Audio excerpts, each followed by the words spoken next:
रमेश अब बड़ा हो गया था, पढ़ लिख कर अब उसकी एक अच्छी सी नौकरी एक शहर में भी लग गई थी। कुछ दिनों के बाद उसके माँ बाप ने उसकी शादी एक सुंदर और सुशील लड़की से करा दिया, जो कि वह भी नौकरी करती थी। अब रमेश और पत्नी दोनों जॉब करते हुए एक साथ ही शहर में बस गए थे। कुछ दिनों के पश्चात रमेश के पिताजी भी अब इस दुनिया को छोड़कर चले गए, जिसके बाद उसकी माँ एकदम सी अकेले सी हो गई थी। जिसके बाद कुछ दिनों के बाद रमेश अपनी माँ को अपने साथ रहने के लिए शहर ले आया।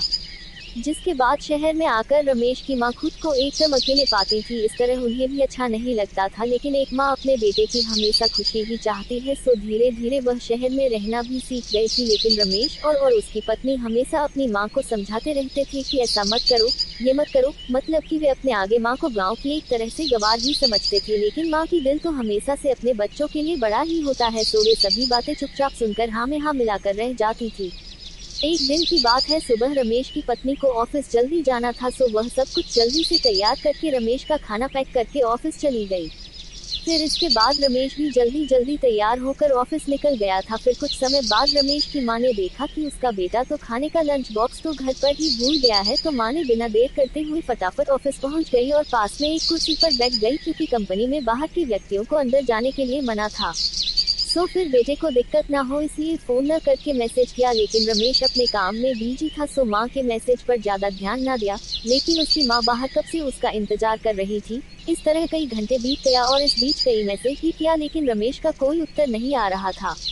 लेकिन रमेश अपनी माँ के कई मैसेज आने के बाद वह अंदर ही अंदर खूब गुस्सा होने लगा था। आज तो उसने तय कर लिया था कि आज घर जाकर माँ को खूब अच्छे तरह से समझा देगा कि यह उसका गांव नहीं है जो कुछ भी मनमानी करती रहेगी। और इस तरह शाम हो गया। अब रमेश घर जाने के लिए कंपनी के बाहर निकला तो देखा तो उसकी माँ तो यही खड़ी है, जिसे देखकर उसका गुस्सा अब सातवें आसमान पर था और बिना कुछ पूछे ही अपनी माँ को डांट फटकारने लगा कि पहले तब घर में खाली बैठे बैठे मैसेज से परेशान करती रहती है और अब तो उसकी कंपनी में भी आ गई है। आखिर उनका यह गाँव नहीं है जो मनमानी करती रहेगी।